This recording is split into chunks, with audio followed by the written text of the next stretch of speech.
কেমন লাগবে?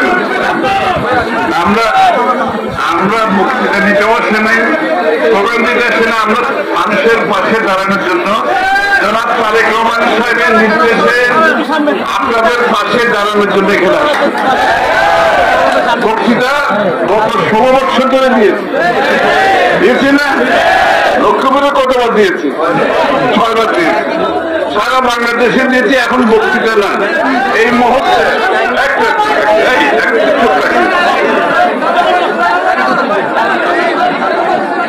বিসমিল্লাহির রহমানির রহিম। লক্ষ্মীপুরের জনগণ আমার আপনজন, লক্ষ্মীপুরের নেতারা আমার আপনজন,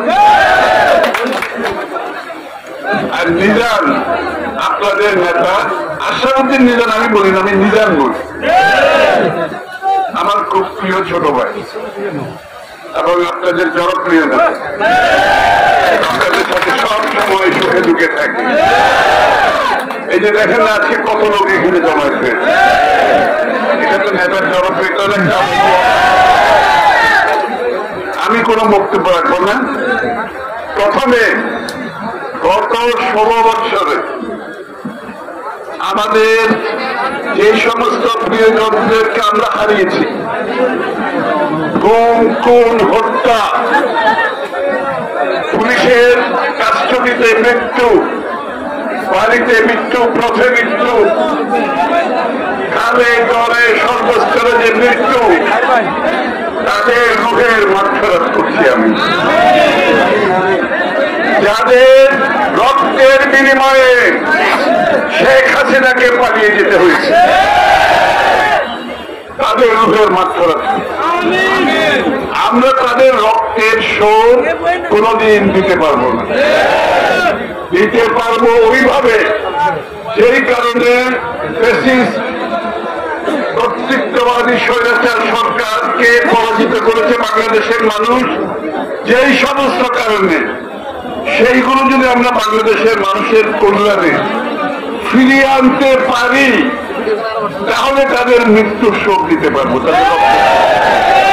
তাহলে আমাদের সকলকে কিন্তু সুশৃঙ্খল থাকতে হবে।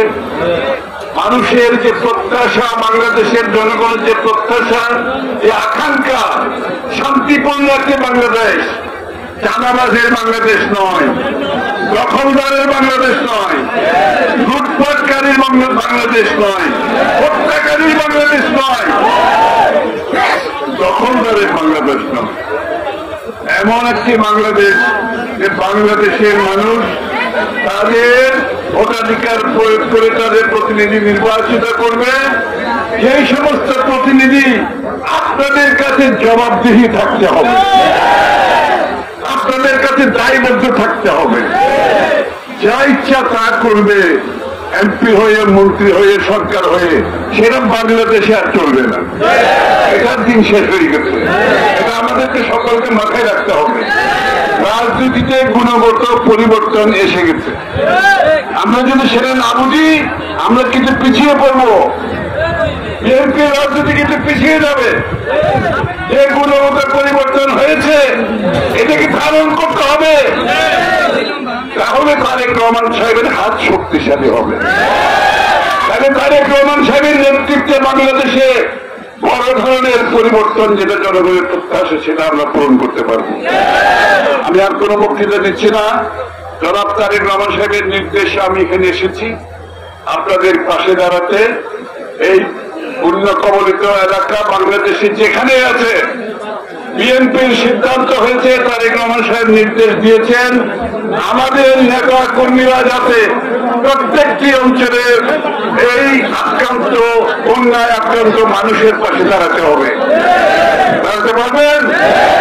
মানুষের পাশে দাঁড়াতে হবে। এটা বিএনপির রাজনীতি, কিন্তু লুটপাটের, চাঁদাবাজির বিএনপির রাজনীতি নয়। আমাদের রাজনীতি হচ্ছে বাংলাদেশের জনগণকে নিয়ে, তাদের আস্থা নিয়ে, তাদের ভালোবাসা নিয়ে আমাদের রাজনীতি। এটা নিশ্চিত করতে হবে। আমি আবারও বলছি, রাজনীতিতে গুণগত পরিবর্তন এসে গেছে। এই সমস্ত রাজনীতিবিদ, রাজনৈতিক কর্মী সেটা বুঝতে পারবে না, অনুধাবন করতে পারবে না, তার তাদের কোন রাজনীতি আগামী দিনে বাংলাদেশে থাকবে না।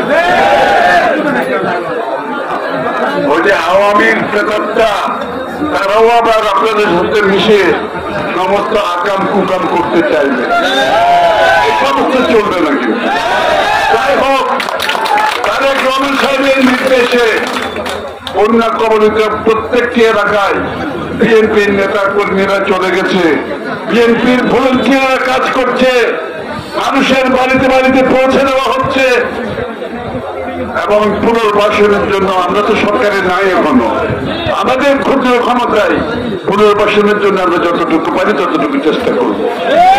ইনশাআল্লাহ আগামী দিনে যদি সরকার পরিবর্তন হয়, বাংলাদেশের মানুষ যদি আমাদের সমর্থন দেয়, সেটা সম্পূর্ণ পুনর্বাসনের দায়িত্ব সেই সরকারকে নিতে হবে। তখন আপনাদের সকলকে ধন্যবাদ জানাচ্ছি। বাংলাদেশ জাতীয়তাবাদী দল জিন্দাবাদ, শহীদ জি অমর হোক, দেশনেত্রী বেগম খালেদা জিয়া জিন্দাবাদ, তারেক রহমান জিন্দাবাদ।